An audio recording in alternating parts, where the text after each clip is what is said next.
भी नहीं मिल सकता है।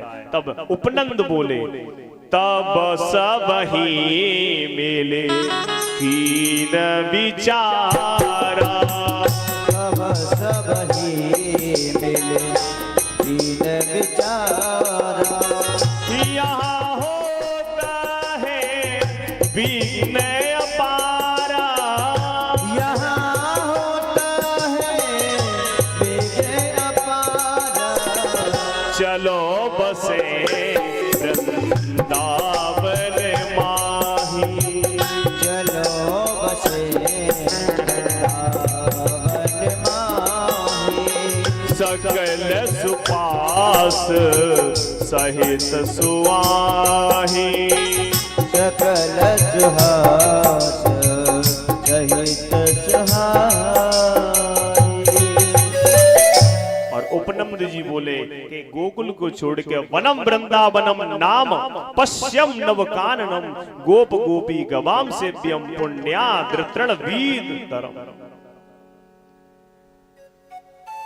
पुण्या धृतृण वीरुधम, यानी वृंदावन की पावन भूमि पर जाने के लिए कहा। तो वृंदावन जाओगे, चलोगे? कौन कौन जाना चाहता है वृंदावन? आप नहीं चलना चाहोगे वृंदावन? पैसे नहीं लग रहे हैं, फ्री में ले जाएंगे। नहीं जाओगे, फिर भी नहीं जाओगे? अरे तो भाई बहुत तगड़ा काम है इन लोगों का। चलिए लेके चलते वृंदावन। चलो मन वृंदावन की ओर, चलो मन वृंदावन की ओर।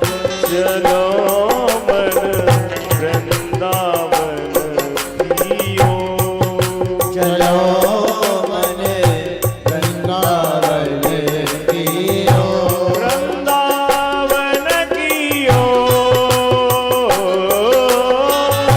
वृंदावन की ओर। चलो मन वृंदावन की ओर, चलो मन वृंदावन की ओर। राधा रमण लाल की।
जहाँ विराजत राधा रानी,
घर घर तुलसी ठाकुर सेवा, घर घर तुलसी ठाकुर सेवा, घर घर तुलसी ठाकुर सेवा, घर घर तुलसी ठाकुर सेवा। दर्शन गोविंद जी को, दर्शन गोविंद जी को, चलो मन वृंदावन की ओर, चलो मन वृंदावन की ओर,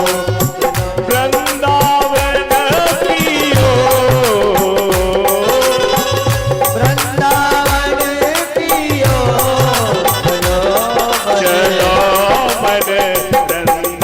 वृंदावन की ओर, चलो मन वृंदावन की ओर, चलो वृंदावन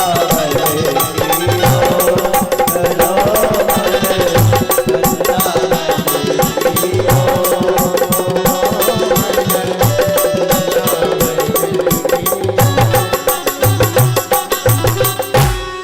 बोले वृंदावन धाम की जय हो। जय जय। श्री राधे। अभी आपको गोवर्धन लेके जाएंगे आज, और वो भी फ्री ऑफ कॉस्ट, कोई चार्ज नहीं लगेगा, अपनी बस में बिठा के ले जाएंगे। यही बैठे बैठे गोवर्धन, यानी जो परिक्रमा का फल गोवर्धन महाराज की परिक्रमा लगा के मिलता है, और जो व्यक्ति यहाँ पर गोवर्धन महाराज की परिक्रमा लगाएगा उसको वही फल प्राप्त होगा। बोलिए वृंदावन बिहारी लाल की। आज मेरे प्रभु जी वृंदावन में गए, हरियाली है, बड़े ही आनंदित हो रहे हैं, बड़े प्रसन्न हो रहे हैं, यानी अपने कृष्ण के लिए सब कुछ त्याग कर आज वृंदावन में आ गए। एक दिन क्या हुआ, तम वत्स रूपिणम बेच्य वत्सयूत गतम हरे, वत्सासुर नाम के जो दैत्य है वो बछड़ों के बीच में आ गया, तो मेरे प्रभु ने क्या किया, उसको पहचान लिया, और मेरे प्रभु जी ने दोनों पे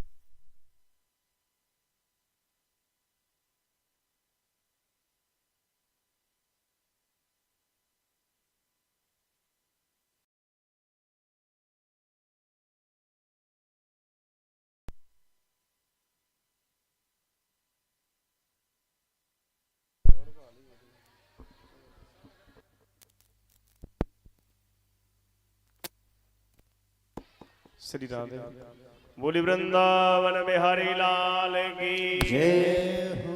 तो बत्सासुर नामक जो दैत्य था उसको मेरे प्रभु जी ने मार दिया। ये बत्सासुर कौन है? ये मुर दैत्य नाम का बेस बनाकर वशिष्ठ जी के आश्रम में पहुंचकर नंदिनी गाय को मांगने लगा, इसलिए इसको वत्स होने का श्राप दे दिया। एक दिन मेरे प्रभु जी गैयों के साथ और अपने ग्वाल वालों के साथ गैया चराने जा रहे थे। हुआ क्या, एक बकासुर नाम का दैत्य मिला। बकासुर किसे कहते हैं? पाखंड को, जो पाखंड का प्रतीक होता है। देखिए पहले एक बकासुर था, लेकिन आज तो पता ही नहीं है हमारे बीच में कितने बकासुर हैं। बकासुर कहते हैं पाखंड, जो लोग पाखंड करते हैं, पूजा करें ना करें, लेकिन माथे पे तिलक जोरदार लगा होगा, माला जपे चाहे नहीं जपे, 10-20 माला गले में पड़ी होवेंगी। किसी के सामने ऐसे बनेंगे कि कुछ खाते पीते नहीं हो, घर पे जाके सुट्टा मुट्टा जाने क्या क्या लगाते हैं। वो क्या होता है? पाखंड होता है। पहले एक बकासुर था, लेकिन आज तो पता ही नहीं हम बैठे हमारे बीच में कितने बकासुर होंगे। ठाकुर जी की लीलाओं से हमें ज्ञान भी मिलता है। क्या ज्ञान मिलता है? बकासुर की तरह हमें पाखंड धारण करना नहीं चाहिए, जैसे हो वैसे ही रहना चाहिए।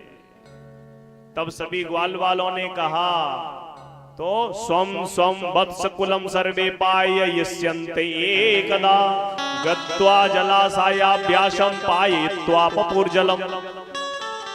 एक दिन सबने अपने बछड़ों के झुंड को जलाशय में पानी पिलाया, फिर स्वयं जल पीकर बैठे ही थे कि इतने में तो देखियो कन्हैया जे सब का है, सबे बको नाम महान स्वरूप करूप भद्रक आगत्य सहसा कृष्णम तीक्ष्ण तुंडो अग्रसदल। उस दैत्य ने अचानक मेरे कृष्ण को जैसे ही आता हुआ देखा, कंस के द्वारा भेजा हुआ बकासुर ने आज मेरे कृष्ण को अपनी चोंच में रख लिया। और जैसे ही कृष्ण को चोंच में रखा, मेरे प्रभु ने अपने श्री विग्रह को इतना गर्म कर दिया कि बकासुर सोचने लगा कि मैंने किसी जलते हुए कोयले को तो नहीं खा लिया है। और इस प्रकार से मेरे प्रभु ने आज इस बकासुर का चोंच चीर कर अंत कर दिया। बोले वृंदावन बिहारी लाल की। ये पूर्व जन्म में कौन था? यह है हिरयग्रीव दैत्य का पुत्र उत्कल था। एक बार घूमता हुआ जाजल मुनि के आश्रम में पहुंचा और वहां पर यह मछलियों को खाने लगा, लेकिन जब ऋषिवर ने मना किया, नहीं माना, तो ऋषि ने इसे बकासुर होने का श्राप दे दिया। इसी प्रकार मेरे प्रभु जी गाय चराने के लिए बछड़ों गायों के साथ, ग्वालों के साथ, बछड़ों के साथ गए तो क्या हुआ, कंस के द्वारा भेजा हुआ एक और राक्षस आया जिसका नाम था अगासुर। अगासुर किसे कहते हैं? जो पाप का स्वरूप होता है। अब देखो अगासुर किसे कहते हैं? जो दूसरे का धन छीन ले उसे अगासुर कहते हैं। जो भैया के साथ या किसी व्यक्ति के साथ बेईमानी कर लेता है उसको हम अगासुर कहते हैं। दूसरे के धन पर जिसकी निगाह रहती है उसको हम अगासुर कहते हैं। अब आप देख लो कि हम कौन है। बोली वृंदावन बिहारी लाल की। एक दिन मेरे प्रभु ने जैसे ही अगासुर को देखा, सभी जो ग्वाल वाल थे उन्होंने देखा, ओहो इस अगासुर ने क्या किया। अगासुर का मतलब अजगर।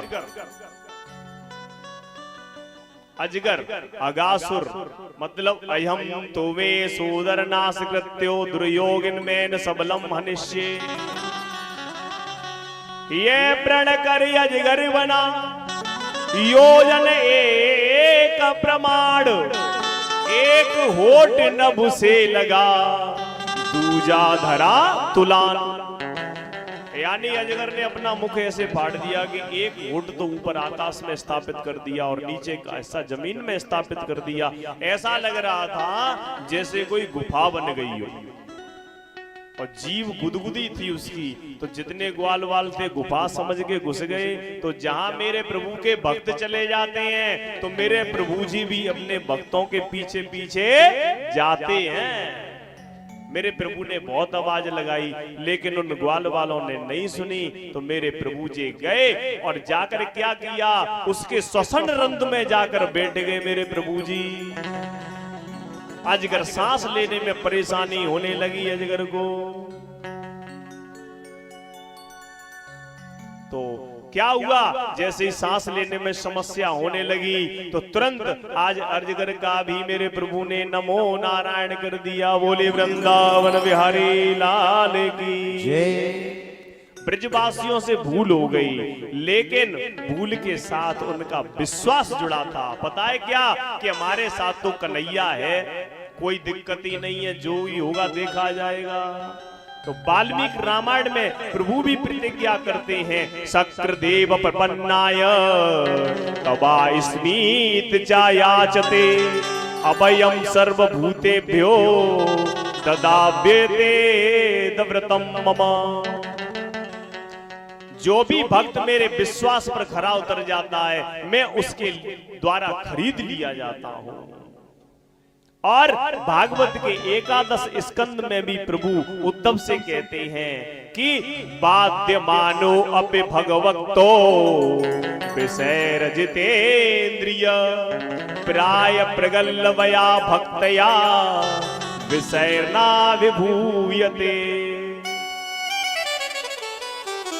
बाध्य मानो अपि, हे उद्धव, वैसे तो मेरा भक्त विषयों में भटकता नहीं है, फिर भी इंद्रियां बड़ी बलवती होती हैं। यदि मेरा कोई भक्त विषयों में भटक जाता है तब भी मैं अपने भक्तों को संभाल करके ले आता हूं, लेकिन भक्त का मैं पतन नहीं होने देता। ऐसी मेरी संकल्प है, ऐसा मेरा संकल्प है अपने भक्तों के लिए। प्रभु की भक्ति करनी चाहिए। कैसी होनी चाहिए? निर्मल। मामे वये प्रपदन्ते माया ये तरन्ते ते। जो मेरा प्रपन्न हो जाता है मैं उसे बचा लेता हूँ। ब्रजवासी आज उसमें अंदर गए, सभी ब्रजवासी मर चुके थे, लेकिन मेरे प्रभु जी ने अपनी बांसुरी बजाकर आज सभी ब्रजवासियों को जीवित कर दिया। बोले सामरे सरकार की। प्रभु ने अगासुर को मारा। ये जो बात है, अगासुर के शरीर से जो तेज पुंज प्रभु के चरणों में गया और विलीन हो गया। प्रभु की अमृतमयी बांसुरी से सभी जो ग्वालवाल थे वो जीवित हो गए। ये अगासुर पूर्व जन्म में कौन था?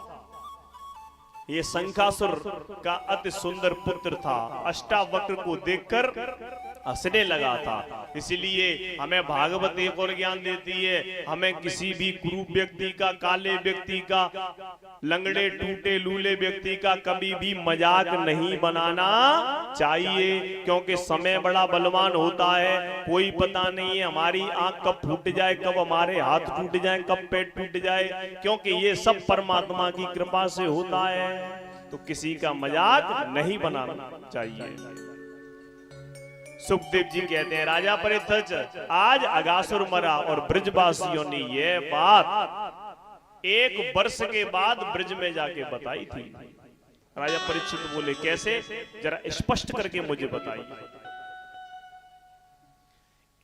जैसे ही सभी जो ग्वालवाल थे, सब ग्वालवाल कन्हैया से बोले, अरे कन्हैया चलो भूख लगी है। तो सभी ग्वालवालों से मेरे कन्हैया ने कहा, लाओ अपने अपने कलेऊ। तो ताकते से पेड़ पे टंगे हते सब अपने अपने कलेऊ लेकर ठाकुर जी के पास आए। देखिए, भोजन करने का दर्शन करिए। बेप्रद वेणुम जटर पटयोह श्रृंग वेत्रे चकछे पामे पाणौ मृषड कवलम तत्फलान्यम गुलीसो तेष्टन मध्ये स्वपरिसृदो हासयन नर्मभि स्वयं स्वर्गे लोके मिसते भोजे यज्ञ भुक बाल केली। मेरे कन्हैया जी की कमर में क्या बंधी है? कमली, और उसी में क्या लगी है? श्रृंगी, और एक तरफ बांसुरी को लगाया। और आज जिस प्रकार से करपात्री महाराज भोजन करते हैं, उसी प्रकार से मेरे गोविंद बीच में बैठ गए और सभी ग्वाल वालों ने चारों ओर से मेरे ठाकुर जी को घेर लिया। और सभी ग्वाल वालों को ऐसा लग रहा है कि कृष्ण भगवान हमारी तरफ मुंह करके बैठे हैं, पीठ किसी को दिखाई नहीं दे रही है। कोई अपना अचार लेके आया है, कोई कुछ लेके आया है। सभी उंगलियों के बीच में मिर्च का अचार, आम का अचार, जाने अन्य प्रकार के अचारों को उंगली में लगा लिया है। और एक हाथ में मेरे ठाकुर जी भोजन लिए हुए सभी ब्रजवासियों से ले लेकर खा रहे हैं। कोई कन्हैया से अचार छीन लेता है, कोई अपने टिफिन से कन्हैया जी को भोजन देता है। कन्हैया देख, मैं तेरे लिए ये लेके आया हूँ। आहा, धन्य ये ब्रजवासी जो आज परम ब्रह्म परमेश्वर के साथ भोजन कर रहे हैं। लेकिन वहीं पर एक सबसे जो गरीब था, कौन था? मधुमंगल, पूर्णमासी पुरोहितायन का लड़का। वो कुछ भी लेके नहीं आया था। उसके मन में आया कि मैं भी अपने गोविंद को कुछ खिलाऊं, लेकिन उनके पास कुछ भी नहीं है। देत श्याम सबको सब खाए, ब्रह्मा तभी पड़ो दुविधा में। ब्रह्मा जी ऊपर से देख रहे थे, ये कैसा ब्रह्म है, किसी से भी कुछ भी लेके खा लेता है। आज ये मधुमंगल दौड़ता दौड़ता अपने घर पर गया, पूर्णमासी पुरोहितान के पास पहुंचा और मैया से कहा, मैया मुझे आज कन्हैया को कुछ खिलाना है। मैया ने कहा, बेटा और तो कुछ नहीं है, मेरे पास 3 दिन की रखी हुई कड़ी बेसन की रखी है। मन में भाव बना और आज क्या किया, मेरे मधुमंगल ने उस कड़ी की मटकी को उठाया और दौड़ लगा दी कन्हैया के से मिलने के लिए। लेकिन रास्ते में जैसे ही रुक कर एक बार विचार किया, एक मेरा कन्हैया तो मिश्री खाता है, माखन खाता है, अच्छे अच्छे पकवान खाता है, और ये 3 दिन की रखी हुई अगर मैं कड़ी कन्हैया को खिलाऊंगा तो मेरा कृष्ण क्या कहेगा कि अरे मधुमंगल, इतने दिन के बाद तू कुछ लेके भी आया तो क्या लाया, खट्टी कड़ी। तो मन में विचार आया, यदि मैं इसे छुपा दूंगा तो मेरा कन्हैया इतना है कि इसको ढूंढ लेगा, इसलिए आज उस कड़ी की भरी हुई मटकी को आज मधुमंगल ने पीना शुरू कर दिया। मधुमंगल की अश्रुधारा बहने लगी, रोता जा रहा है और इस कड़ी को पीता जा रहा है।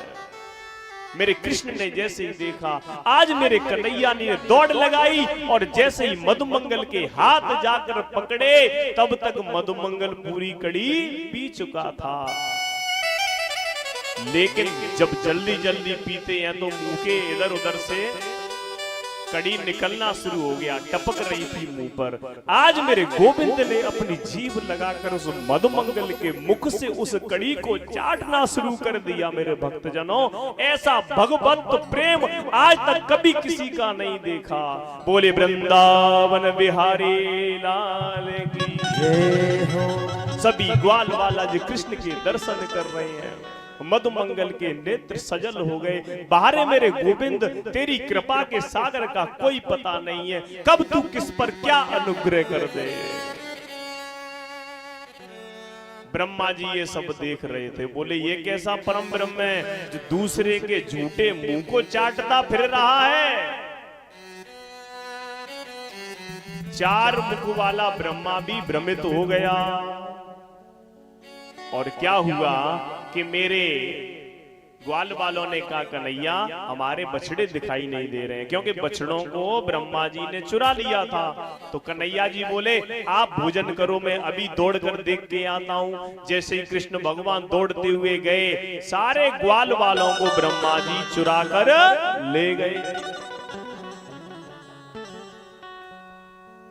आज जैसे ही मेरे प्रभु ने अपने नेत्र बंद किए और देखा, ओहो, सृष्टि को बनाने वाले की बुद्धि खराब हो गई। मेरे प्रभु जी ने नेत्र बंद करके जैसे ही बांसुरी बजाई तो जितने ग्वालवाल थे उतने ही ग्वालवाल प्रकट हो गए, और जितने बछड़े थे उतने बछड़े प्रकट हो गए। और वत्स ग्वाल सबको हरि लीना, जाना श्याम चरित अजकीना। तुरत बच्छ बालक हरे कीने, ज्यों की त्यों कछु जात न छीने। और सभी ग्वाल वाल बछड़े अपने घर पर पहुंचे। देखिए, इस कथा के पीछे एक और उद्देश्य था कि सभी गोपियां गाय ये चाहती थी कि कृष्ण भी हमारे घर रहे। तो उस भक्तों की मन की इच्छा को पूर्ण करने के लिए ठाकुर जी ने ऐसा किया। आज सबके घर मेरे प्रभु जी सबके बच्चों के बछड़ों के रूप धारण करके सबके घर विराजमान है। इस क्रम को चलते चलते 1 वर्ष हो गई। एक दिन बलराम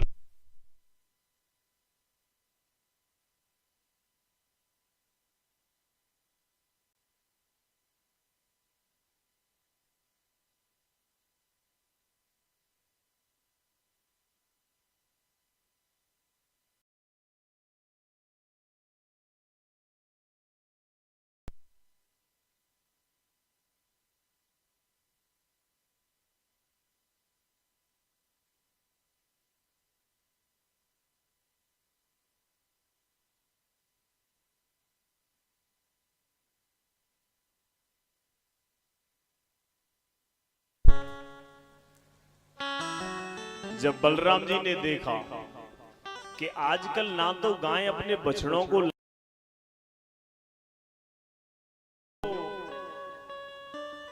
ब्रज की मैया है, वो अपने किसी भी बालक को डांट नहीं रही है।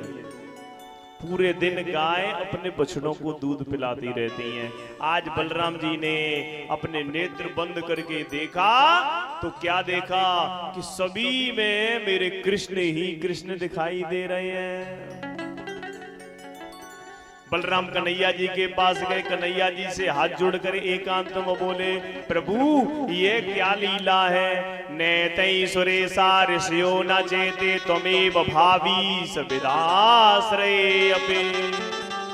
प्रभु बोले, दाऊ भैया ये तो 1 साल से मैं ही सब बनो घूम रहे हूं। बोले क्यों लाला। बताया कि ब्रह्मा जी की बुद्धि खराब हो गई। आहा, जैसे ही मेरे बलराम जी ने सुना, आज ब्रह्मा जी जो हैं उन्होंने सोचा कि चलो ब्रज में जाकर देख के आऊं, ब्रज में देख कर आऊं कि वह कृष्ण क्या कर रहा है। जैसे ही और ब्रह्मा जी कह के आए थे अपने पार्षदों से कि आजकल डोंगी बहुत घूम रहे हैं, कोई डोंगी चुनरिया हो, त्याग की पायलिया हो, श्रद्धा की चुनरिया हो, का नाम मुझको भी रंग में हो, का नाम मुझको भी रंग में।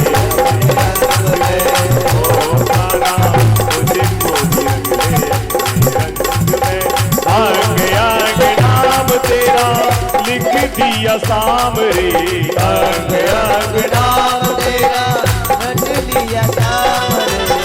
तेरी ही आराधना को मैं न भय बाबरे, तेरी ही आराधना को मैं न भय बाबरे।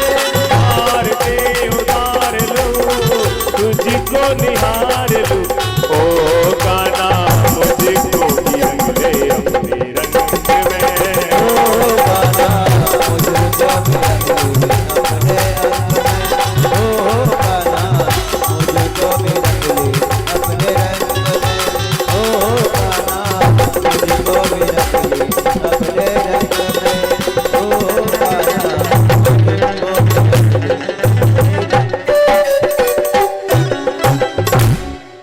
ओ गाना मुझको भी मुझको भी रंग ले अपने रंग में।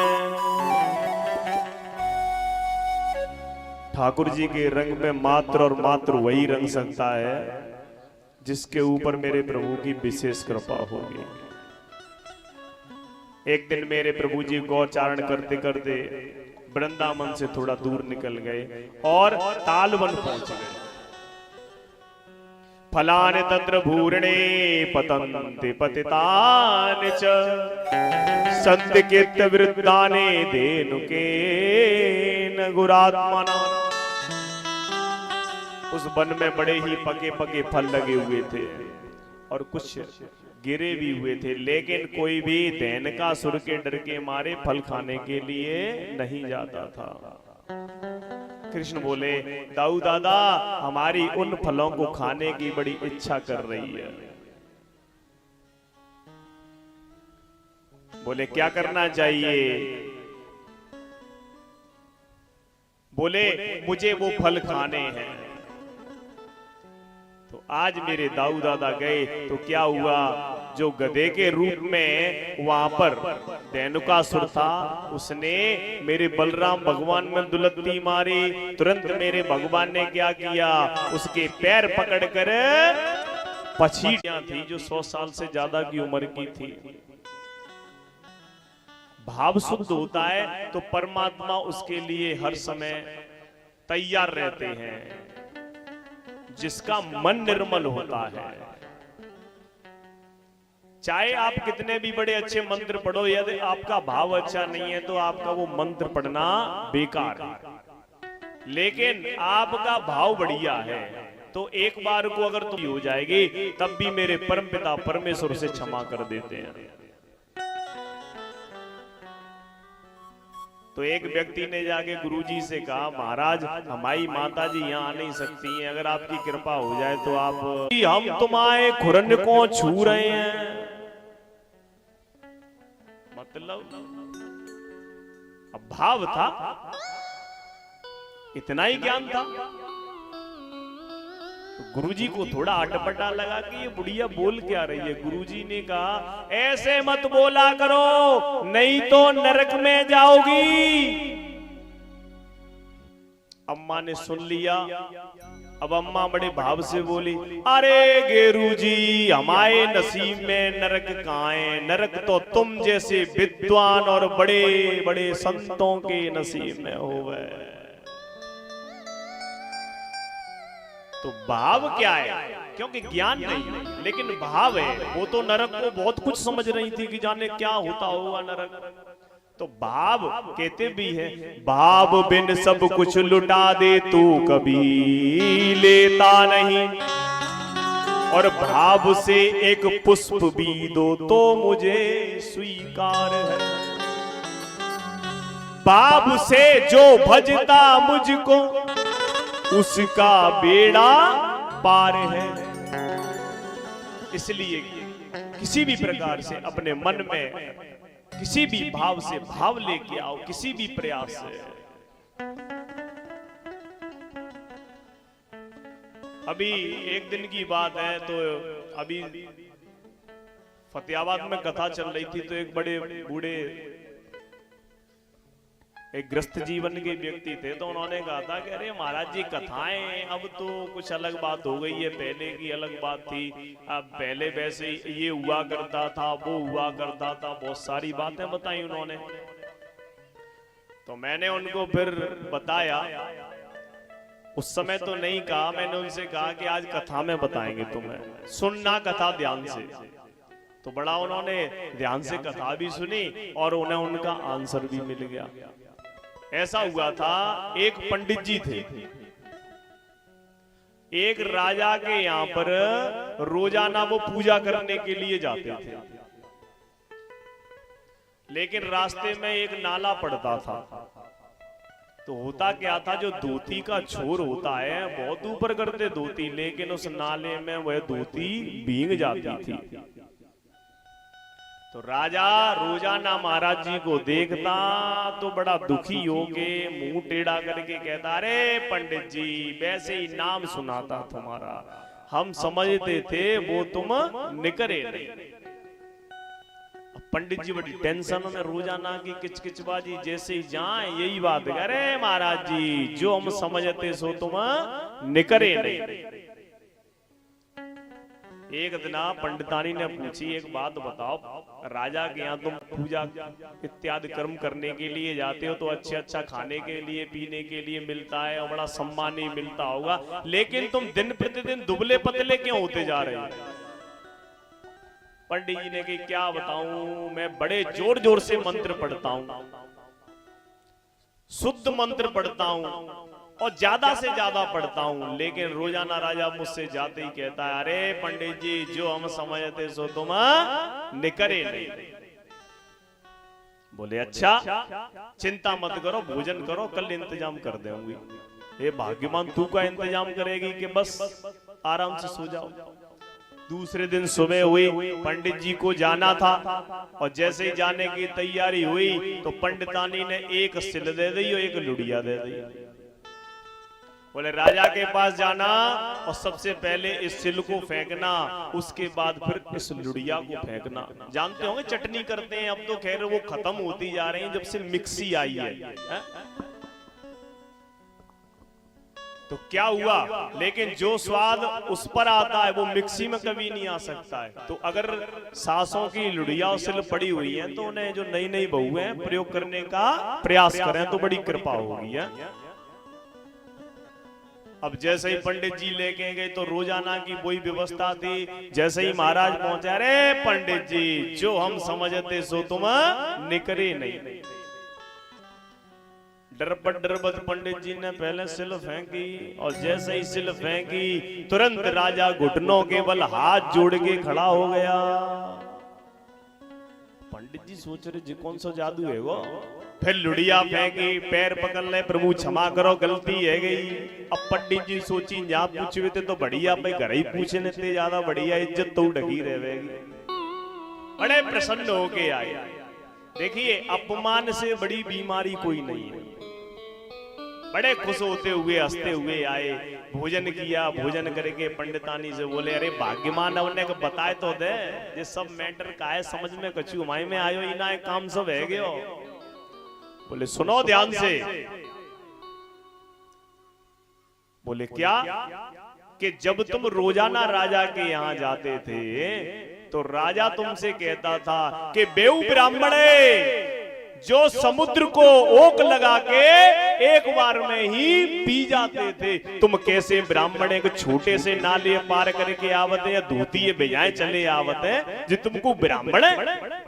तो उसका मैंने जवाब दिया था कि बेऊ क्षत्रिय जो शिला से अगर पैर लगा देते थे अहिल्या जैसी नारी उत्पन्न हो जाती थी। तुम सिलाए तो छोड़ो, जब सिलाई में ते कछु निकाल दो और सिला में तेरी निकल रहे थे लुड़िया में ते कछु निकाल दो।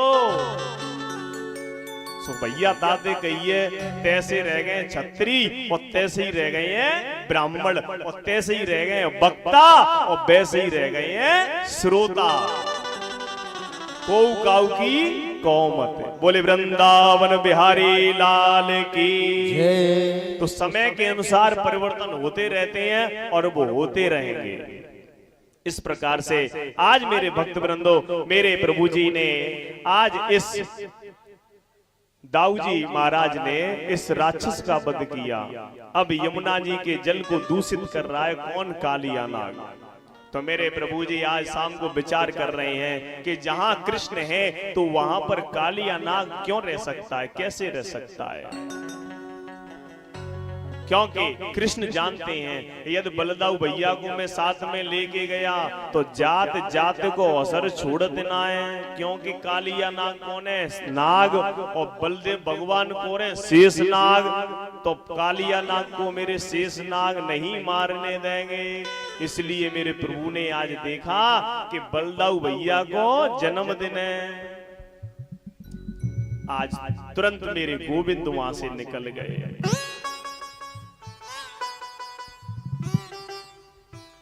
और आज मेरे प्रभु जी देखिए, यमुना का जो जल है ऐसा बताया जाता है हरवंश पुराण के अनुसार 1 योजन प्रमाण में आघात जल जो था वो कालिया नाग के जहर, कालिया नाग के अंदर जो जहर था उसका नाम था उलचड़। उस जहर के प्रताप से 1000 योजन प्रमाण तक, 1 योजन प्रमाण तक खोलता रहता था यमुना जी का जल। तो जितनी भी गाय वहां पानी या घास खा लेती थी, कोई फल खा लेता था, वो मर जाता था। तो कालिया नाग को दंड देने के लिए आज गोविंद पेड़ पर चढ़ गए। भागवत जी में नहीं लिखा गया है कि जो क्रीड़ा की थी, कहते नहीं है वो बॉल खेले थे, भागवत जी में नहीं लिखा है। लेकिन पुराणांतर प्रसंग में ये आता है कि प्रभु कंदुक क्रीड़ा खेलते खेलते जानबूझकर पेड़ पर चढ़कर यमुना जी में कूद पड़े थे। भागवत जी में नहीं लिखा है। तो आज मेरे प्रभु जी दंड देने के लिए कूदे, क्योंकि वे लोग के दूषिताम कृष्णा कृष्ण कृष्ण हिना विभुः तस्या विशुद्ध मन विच्छन्न सर्प तम उद्वासमत। देखिए इस श्लोक में 3 बार कृष्ण कृष्ण कृष्ण आया।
श्री राधे। बोले वृंदावन बिहारी लाल की जय हो। इसमें श्लोक में 3 बार कृष्ण कृष्ण आया है। इसका मतलब है कृष्ण ने कालिंदी रूपी कृष्णा में यानी यमुना में कालिया नाग यानी कालिया कृष्ण को देखा, तो आज उसे मारने का विचार पक्का बना लिया, क्योंकि मैं कृष्ण और कृष्णा के बीच में कोई तीसरा कैसे आ सकता है। इसलिए आज मेरे गोविंद ने जानबूझकर यमुना जी में छलांग लगा दी, और जैसे ही यमुना जी में छलांग लगाई तो सभी जो नागिन थी, नाग की पत्नियां थी, उन्होंने देखकर कहा, मेरे भगवान के रूप सुधा के दर्शन करके बोले, ओहो इतना सुंदर बालक आज तक हमने अपने जीवन में नहीं देखा। लेकिन आज कालिया नाग को जगाने की बात मेरे प्रभु जी कहने लगे। इतनी देर में तो कालिया नाग जग गया और आकर उसने क्या किया, मेरे कन्हैया जी को लपेट लिया अपने पूरे शरीर से। इसीलिए सर्प को हम भोगी भी कहते हैं, और जिसको वह लपेट लेता है उसको मार कर ही दम लेता है।